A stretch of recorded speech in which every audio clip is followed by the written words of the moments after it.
Baik, selanjutnya saya akan langsung mengundang Pak Herwin. Beliau adalah prinsipal dari Alta Integra dan beliau akan memberikan paparannya mengenai tema talk show kita hari ini, yaitu adalah merancang ruang publik ramah disabilitas. Untuk itu, untuk waktu dan tempat saya persilakan ke Pak Herwin. Mohon tepuk tangannya Pak Herwin.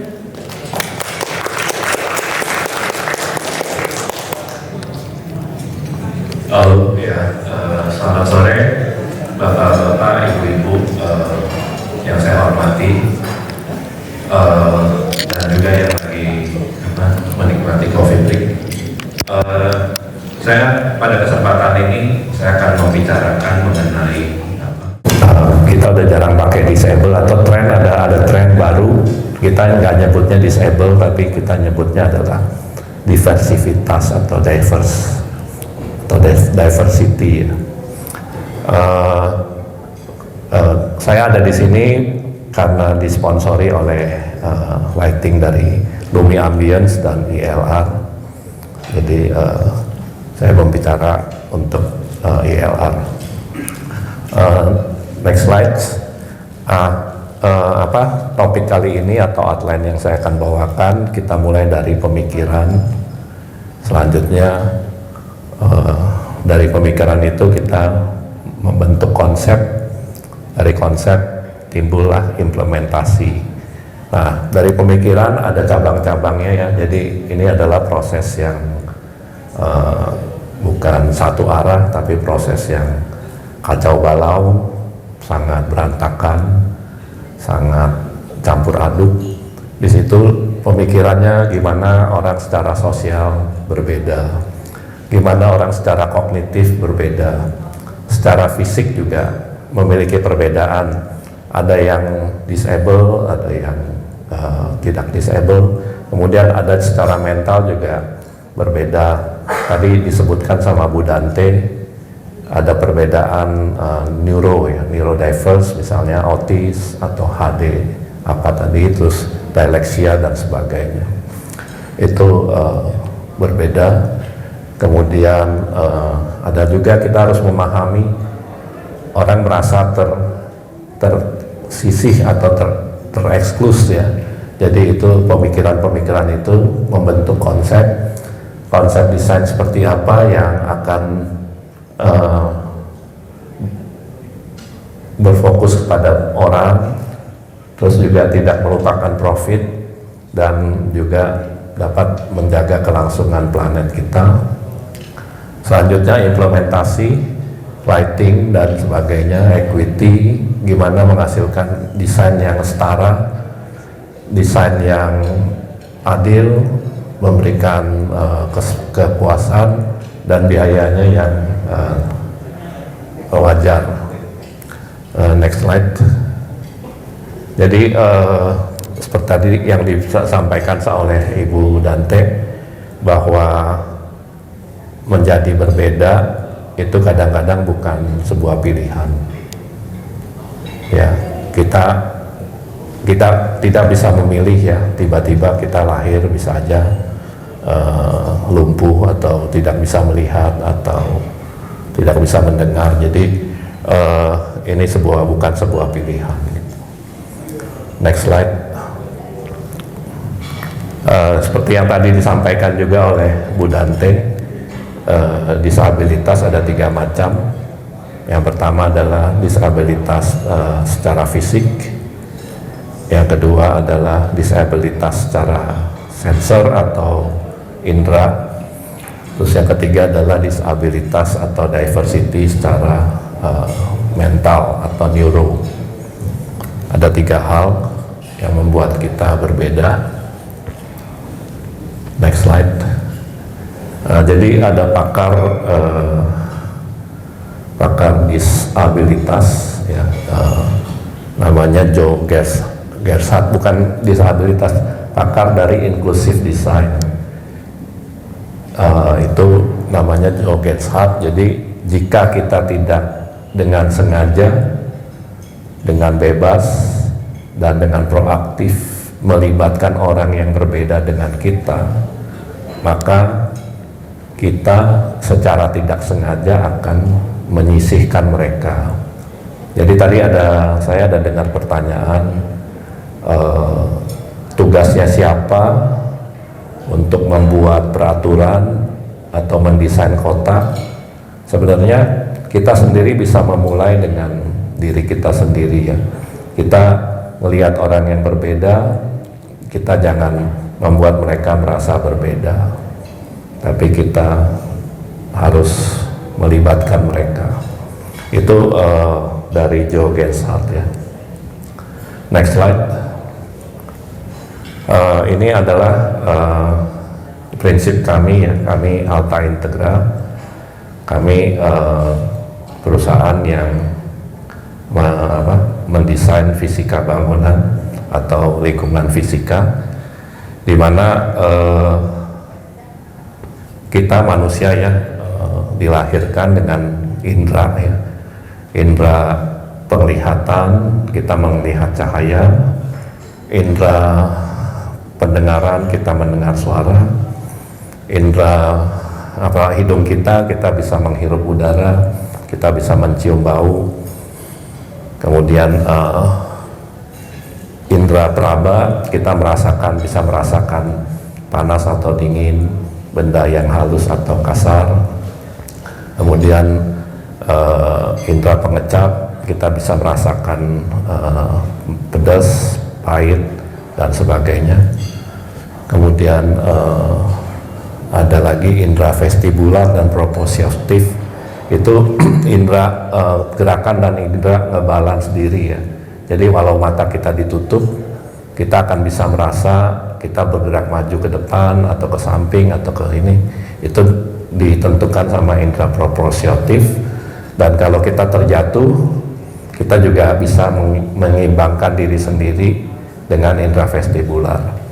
Cuma kedua indera itu kita ya tidak ini. Dari ketujuh indera ini itu disampaikan ke otak melalui sensori, atau yang saya tulis di situ SQ ya, sensory intelligence. Setiap orang memiliki sensory intelligence yang berbeda. Dari situ dialirkan lagi menjadi impresi emosional dan impresi intelektual. Jadi di sebelah kiri itu ada IQ, kita udah tahu sama-sama IQ adalah intellectual quotient. Sebelah kanan adalah, kita juga sering dengar, emotional quotient.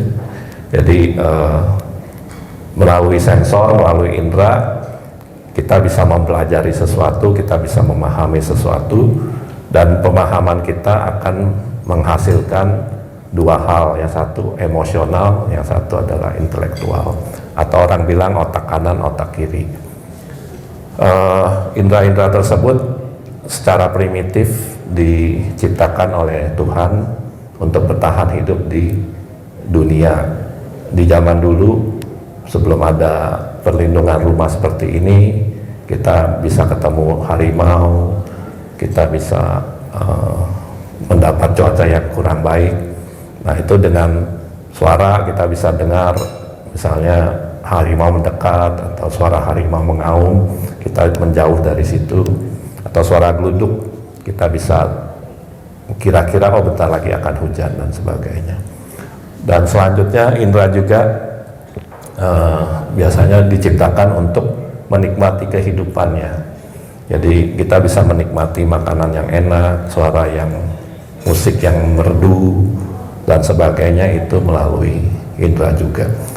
Jadi kami Alta Integra mendesain lingkungan fisika untuk menstimulasi indera-indera tersebut sehingga bisa membuat misalnya ruang musik yang enak atau tempat kerja yang nyaman dan sebagainya.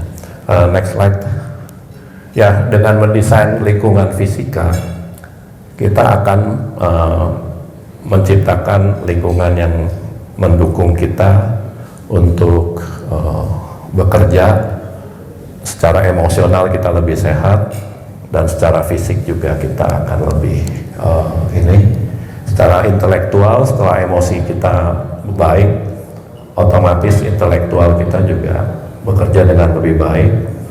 dengan intelektual dan emosi yang baik, kita akan berperilaku yang baik di sosial, di kehidupan sosial, sehingga menghasilkan environment, lingkungan yang lebih baik juga.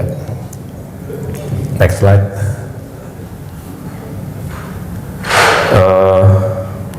Dari sini bisa dilihat 15% dari populasi dunia merupakan atau mendapatkan atau memiliki ciri-ciri disabilitas.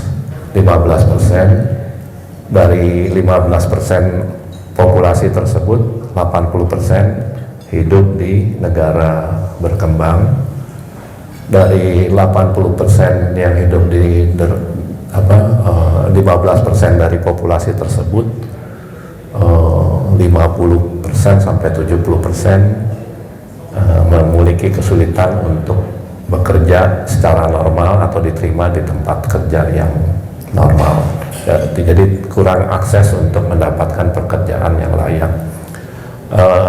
Maaf, slide sebelumnya. Dan sepertiga dari 58 juta anak-anak juga kekurangan tempat belajar yang disabilitas. Dan yang terakhir, 174 negara sudah menandatangani konvensi hak-hak disabilitasnya. Next slide. Nah, jadi di sini ada konsep ya, ada konsep di mana disabilitas menciptakan inequality atau ketidaksetaraan atau ketidaksamaan.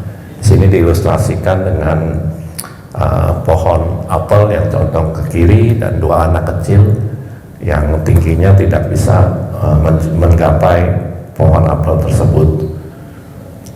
Dari situ kita lihat, jadi si anak hanya bisa menunggu apelnya jatuh. Dan apel yang di sisi kiri, apelnya tumbuh lebih banyak daripada yang di kanan. Jadi yang anak yang sebelah kiri akan lebih kenyang daripada yang sebelah kanan. Sedangkan yang kita mau ya, konsep yang ideal adalah di kanan bawah, di mana keadilan berlaku untuk semua orang ya. Jadi yang sebelah kiri dan sebelah kanan mendapatkan apel yang sama dan jumlah apel yang sama dengan pohon yang sama yang nggak mencondong ke kiri dan tangga yang sama. Itu justice namanya. Nah, kemudian kalau kita memberikan anak-anak itu tangga yang sama tinggi, tetap saja yang sebelah kiri akan mendapat akses terhadap makanan lebih banyak daripada yang sebelah kanan, karena pohonnya tetap mengarah ke kiri dan buahnya lebih banyak di sebelah kiri. Nah, ada konsep namanya equity ya, jadi kesetaraan, di mana yang berkekurangan diberi akses atau diberi fasilitas lebih daripada yang kurang. Jadi itu namanya konsepnya equity. Jadi ada design equity atau equity design. Next slide. Nah, ini tadi sempat disebut ya, Bu Dante sempat komplain kenapa ada toilet yang bertandakan kursi roda, padahal dia juga butuh toilet seperti itu. Nah, sekarang sebenarnya toilet yang untuk kursi roda atau orang disabilitas sebenarnya logonya udah berubah menjadi yang sebelah kanan, yang sebelah kiri atau yang sebelah tengah ini. Jadi lebih jadi orang yang merasa punya kesulitan tertentu bisa menggunakan fasilitas tersebut. Jadi universal design adalah mendesain untuk kebanyakan orang. Terus aksesibilitas desain adalah memberi akses-akses tertentu terhadap sebuah desain sehingga orang yang tidak atau memiliki perbedaan dapat mengakses atau dapat menggunakan fasilitas tersebut. Dan yang terakhir adalah inclusive design. Inclusive design, nah tadi sempat dibahas juga dari dengan Bu Dante tadi bilang, Pak Irwan bilang universal design. Kalau dari Bu timnya KND lebih prefer menggunakan kata inklusif ya. Jadi kalau inklusif design kita mulai dari orang yang membutuhkan dulu, bukan dari orang kebanyakan. Tapi kita mulai dari empathy ya, kita dengan empathy kita mendesain, dari situ baru timbul namanya ini. Makanya simbolnya berbeda-beda. Next slide. Nah, di sini ada contoh ya, ada contoh di mana tahun 50-an tuh orang membuat desain kokpit ya, area kokpit itu, area pilot itu dengan mengukur 4.000 pilot-pilot pesawat tempur, dimensinya, tingginya, lingkar tingginya, panjang tangan dan sebagainya, panjang kaki. Dan dari 4.000 itu, untuk mendapatkan desain yang universal atau desain yang bisa dipakai oleh semua orang, dirata-ratakan. Tapi ternyata desain yang pakai cara begitu merata-ratakan malah membuat masalah. Yang tinggi susah, yang pendek juga susah. Jadi banyak kecelakaan pesawat karena mengeneralisasi desain. Next slide. Ini juga sama, contoh yang sama di negara barat, mobil-mobil kalau car crash itu, car crash test ya, mereka menggunakan postur-postur pria umur 40-an dengan postur mereka yang cukup tinggi 180. Nah, mereka coba car crash test seperti ini. Padahal kenyataannya di dalam mobil bisa aja ada anak-anak umur 13, bisa aja perempuan, bisa aja orang Asia yang mungkin tingginya hanya 160. Mungkin seatbeltnya nggak mengakomodir fisik-fisik tersebut. Jadi disinilah timbul pemikiran gerakan inklusif design. Next slide. Jadi apa itu inklusif ya? Jadi kita belajar inklusif design itu kita harus belajar dari orang yang berbeda. Jadi saat mendesain untuk orang misalnya yang wheelchair gitu, kita harus tanya dia apa sih yang dibutuhkan gitu. Saat mendesain untuk orang yang punya kesulitan pendengaran atau kekurangan pendengaran atau low vision, penglihatan yang atau rabun ya, istilahnya rabun gitu, kita tanya apa kebutuhan mereka, kesulitan mereka seperti apa. Kita harus mulai dari empathy ya, dari empathy. Jadi kita harus belajar dari perbedaan. Next slide. Ini ada videonya, tolong di play. Di slide itu ada tombol play, tinggal di play.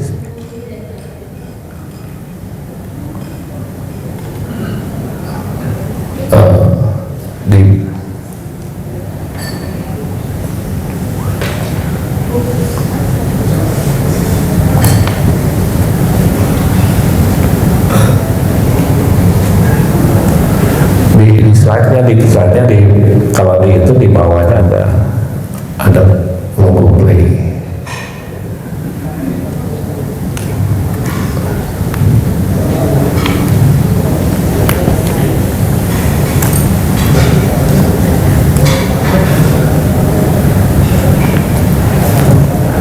Di PowerPoint-nya Pak.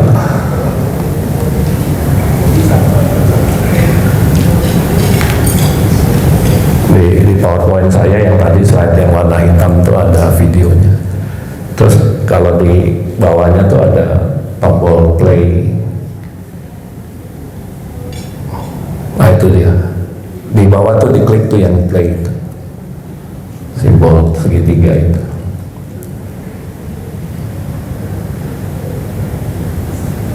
Every human on the planet approaches situations differently. We all have different ways to think about problems, different things we need to make Volume bisa dinaikin. Yet the products and services we use every day don't typically account for those differences. They force us to adapt to one way of thinking. That causes all kinds of problems, from mild irritation to learning curves that are steeper than they need to be, all the way to outright exclusion of folks who think differently. There's a better way. At Microsoft, we've built a practice of inclusive design. The methods we use talk about exclusion from the start, and the awareness that exclusion happens unless we deliberately work against it. Now, we're introducing inclusive design over cognition, so we can thoughtfully adapt our products to the way people think, instead of asking people to adapt to products. The work starts with understanding the motivation behind any endeavor. We identify the goals and tasks for that motivation, and what cognitive demands might be in the way. As we do this with all inclusive design efforts, we learn from a diverse range of human beings, the true experts in adapting. We absorb the different ways people approach problem solving. Some people learn by trial and error, looking around to make something work. Some people learn by reading or watching videos to take a step-by-step approach.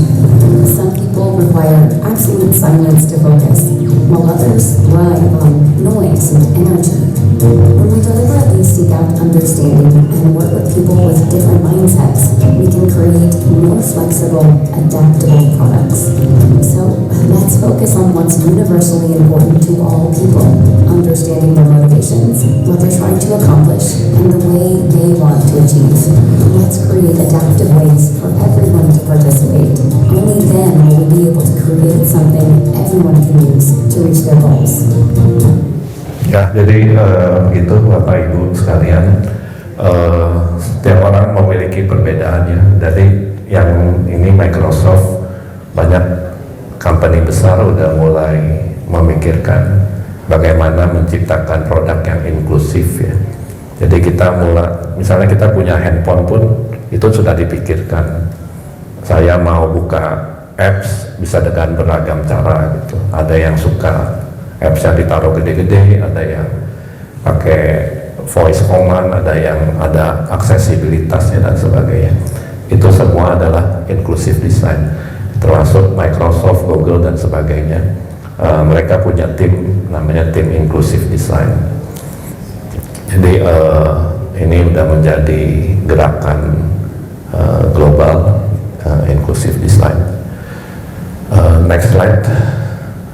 Nah, begitu pula untuk rating ya, rating inclusivity design atau rating equity design, ada namanya International Well-Building Institute.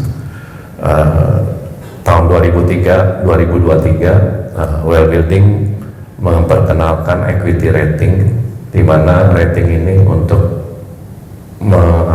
merating ya, menstandarisasi atau men-scoring seberapa inklusif atau seberapa equity-nya sebuah desain di kantor. Jadi desain ini ramah disabilitas, ramah diversity, ramah semuanya, sehingga orang merasa memiliki atau menjadi bagian dari desain tersebut. Next slide. Nah, kebetulan saya juga sebagai tim advisor dari pembentukan Well Equity Rating ini. Saya bekerja dengan puluhan atau ratusan narasumber untuk menghasilkan rating ini. Jadi ini adalah rating, jadi yang pakai rating ini udah ada 30 company atau 40 company di Amerika. Next slide. Nah, ini sekarang kita masuk ke lighting ya.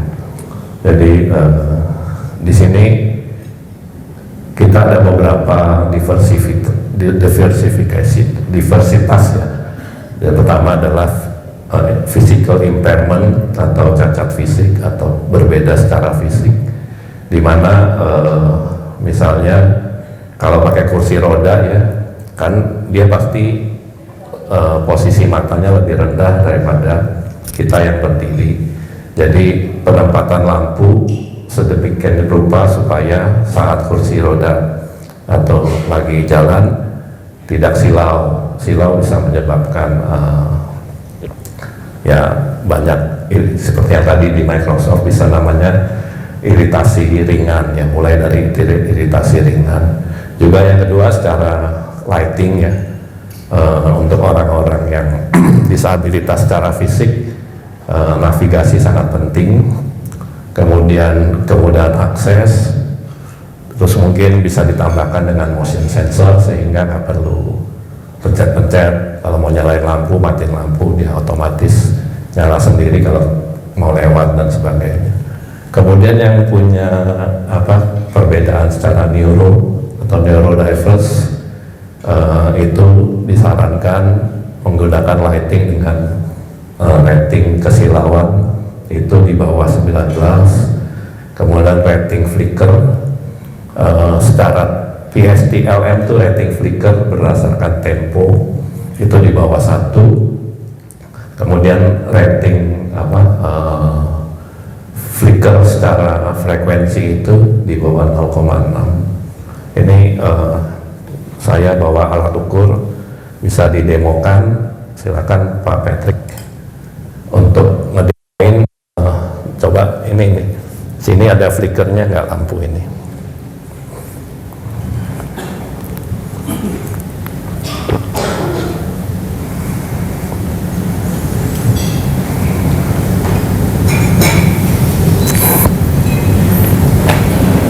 Oke, mungkin Pak Patrick juga boleh membantu menjelaskan itu. Iya, ini saya barusan coba ukur untuk lampu ring ya, seberapa flicker dia. Jadi di sini dari alat ukurnya, jadi untuk alat ukur lampu itu namanya spektrometer. Kita bisa mengetahui banyak informasi dari spektrometer untuk informasi lighting, dari warna lampunya, CRI untuk rendering dari sini, seberapa cahaya itu bisa menggambarkan tiap objek yang disinari itu sesuai dengan warna asli. Selain itu juga ada untuk alat ukur flickernya. Nah di sini flickernya yang saya dapat di angka 1,3. Ya, jadi PCT flicker yang diharapkan tuh kan dimintanya PSTLM-nya di bawah 1 ya, sedangkan kita ukur nih 1,325. Silakan lihat. Jadi ini lighting ini untuk orang yang autis atau disleksia atau HD, CD itu ya, kurang baik, bisa menyebabkan iritasi atau perilaku yang mungkin tidak diharapkan ya.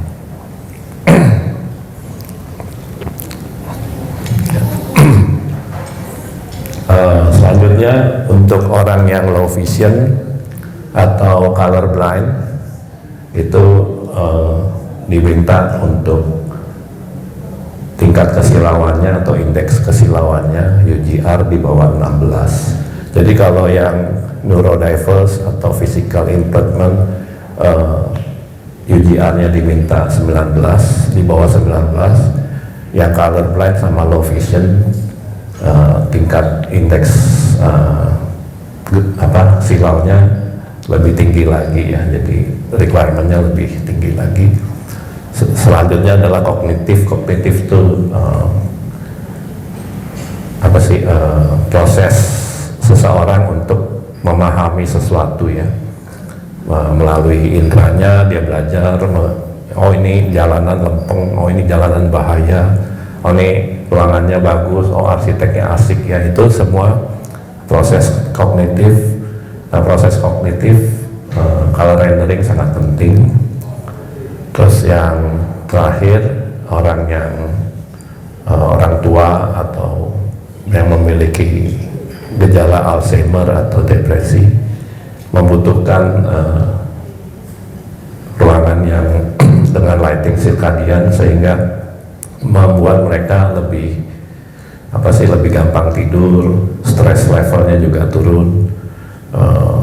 Ini biasanya itu. Terus yang kedua, desainlah misalnya rumah-rumah jompo dengan daylight yang lebih tinggi, itu bisa meningkatkan memudahkan mereka untuk tidur ya, karena circadian lighting sangat diperlukan untuk mendapat istirahat yang lebih baik.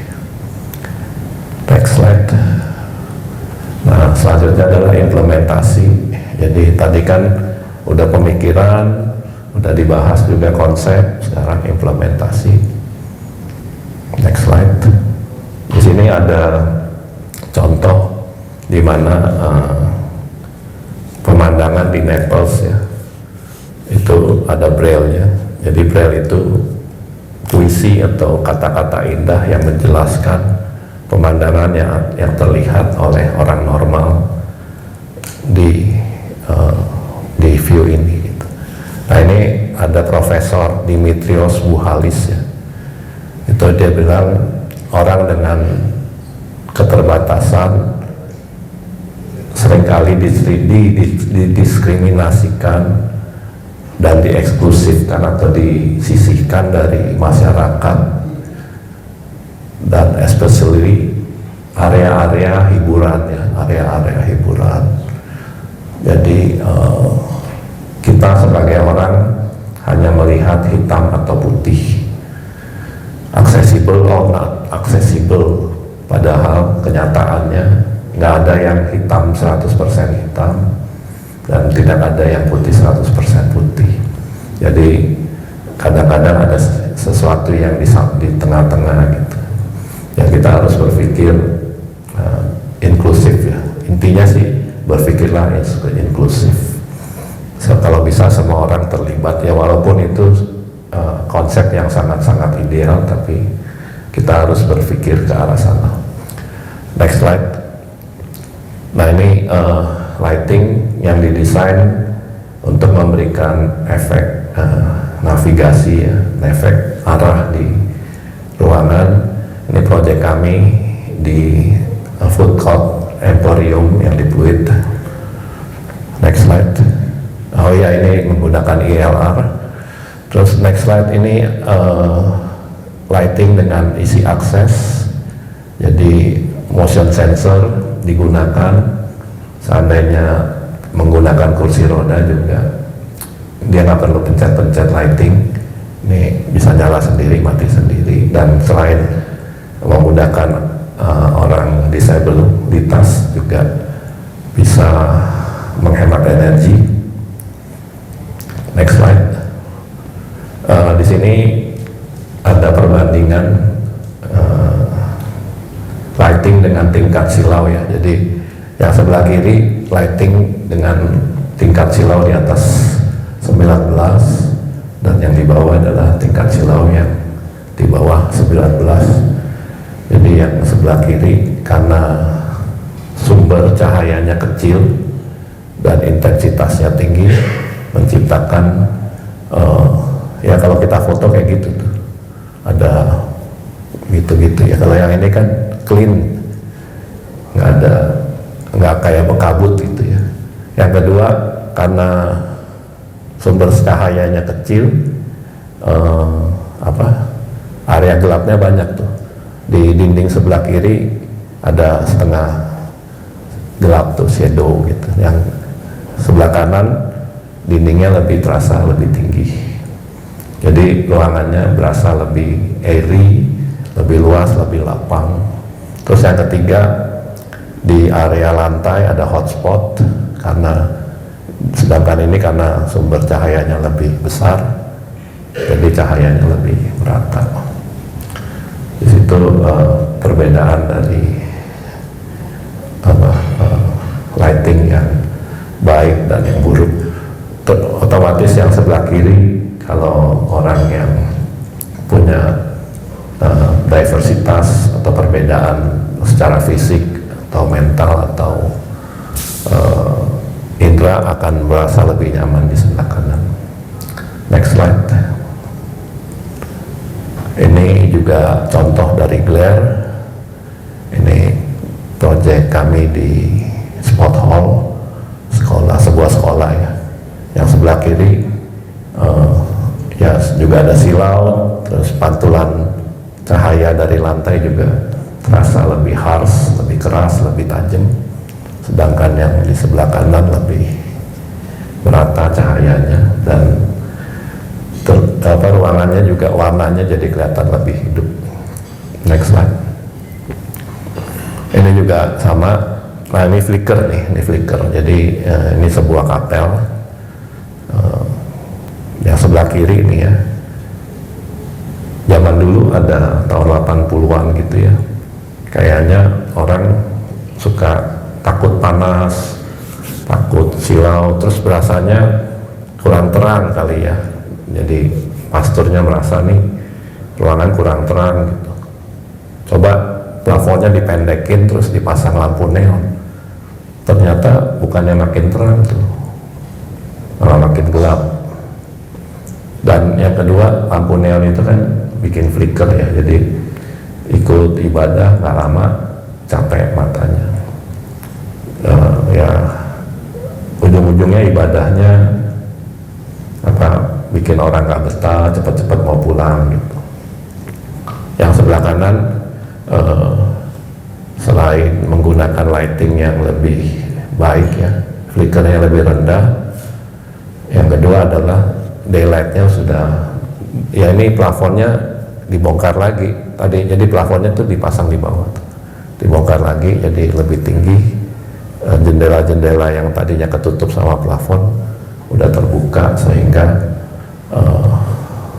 ya lebih bisa lebih nyaman lah di dalam gereja, dan beribadah setengah jam lebih lama juga nggak berasa capek, nggak berasa bosen ya. Next slide. Nah, ini adalah color rendering, perbedaan lighting dengan color rendering yang rendah dan yang kiri. Siapa yang bisa nebak color rendering yang mana yang lebih tinggi?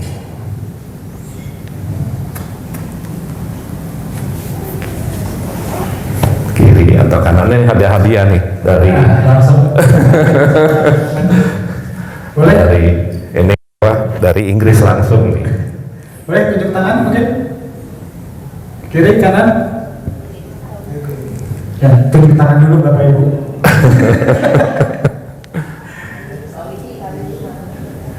Oke. Yang mana? Yang mana? Ini mungkin Siapa yang menjawab? Mungkin saya langsung tunjuk aja kali, boleh ya Pak ya? Ya boleh ya. Oke. Pak, kanan kiri Pak. Sebelah kiri. Oh, Pak. kenapa? Kenapa? Lebih kontras warnanya lebih menonjol gitu. Kalau boleh nanya lagi, kira-kira rendering indeksnya berapa?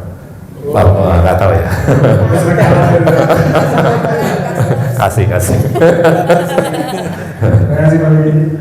Ya, jadi sekarang teknologi lampu, kalau dulu bikin lampu dengan CRI di atas 90 itu susah. Tapi sekarang udah bisa diciptakan lampu 95 atau 98. ILR CRI tertinggi berapa ya? 98. Jadi 98 tuh sangat tinggi. Kalau kita referensinya adalah 100 adalah sinar matahari. Jadi ya udah tinggal 2 lagi. Yang sebelah kanan itu sekitar 80. Jadi beda ya. Jadi selain kelihatan lebih cerah warnanya, kita juga berasa lebih terang. Lebih terang, dan kalau kita sebagai arsitek atau interior design ya, pengen memberikan efek ruangannya ceria gitu. Kita dikasih lampu yang CRI-nya rendah.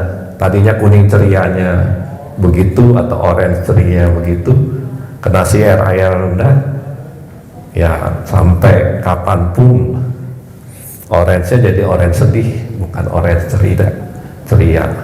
Jadi pentingnya CRI adalah itu. Next slide.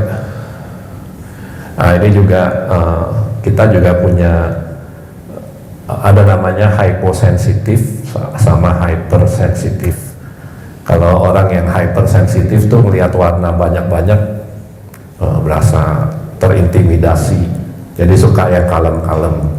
Nah, hypersensitif pasti sukanya yang gambar sebelah kiri ya kalau dari audience. Nah, kalau yang hyposensitif lebih suka yang warna-warni, jadi mungkin lightingnya sukanya yang sebelah kanan. Jadi nah kalau kita lihat-lihat lighting urban tuh, kalau di Asia ya saya lihat lightingnya colorful gitu, tapi kalau di Eropa kalem. Nah itu di situ ada beda selera kali ya. Ya mungkin ya ini bisa menjawab. Kadang orang bilang selera, bisa juga sebenarnya bukan selera sih ya, karena matanya punya sensitivitas yang berbeda. Oke, next slide. Nah ini circadian lighting, ini proyek kami di Bursa Efek.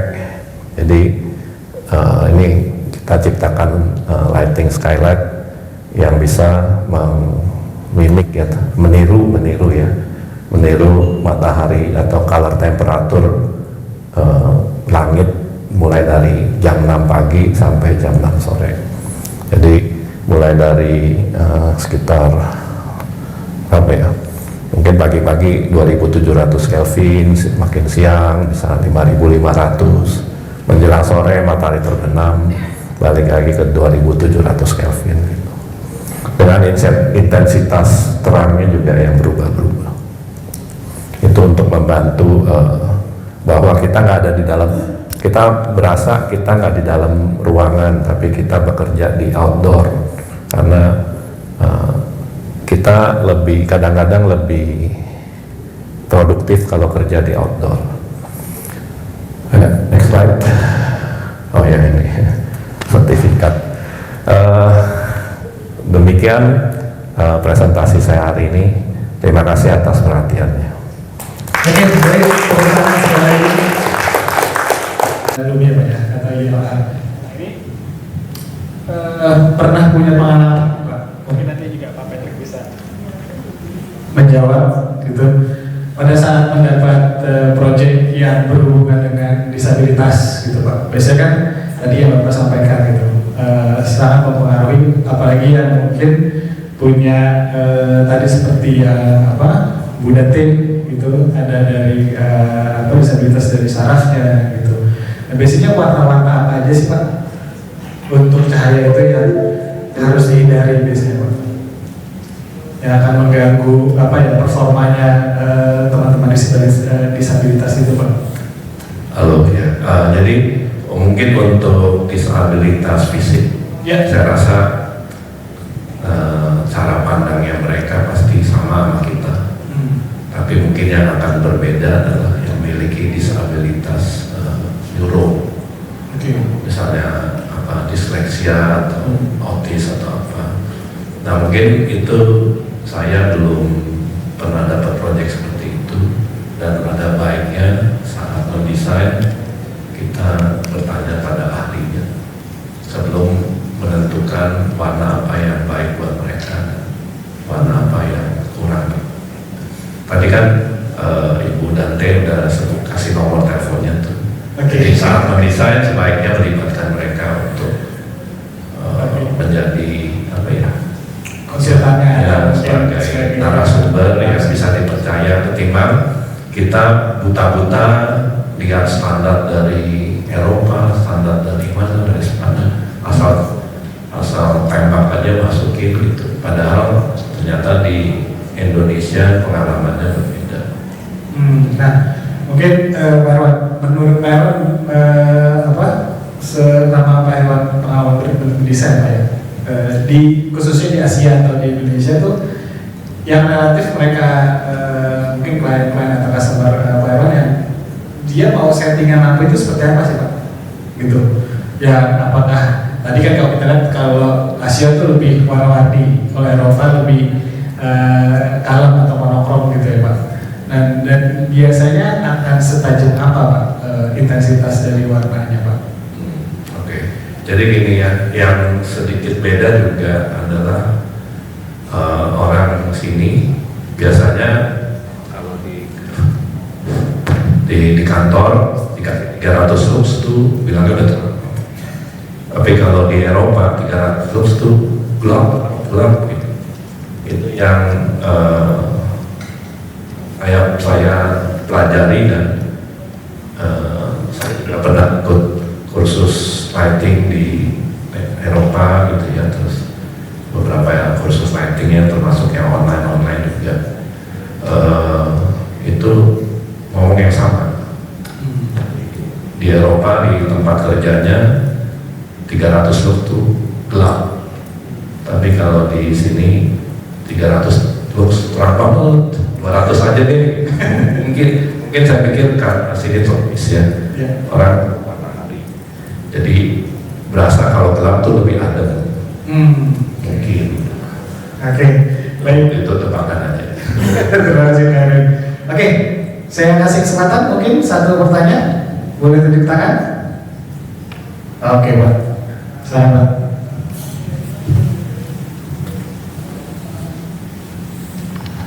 Terima kasih Pak Herwin.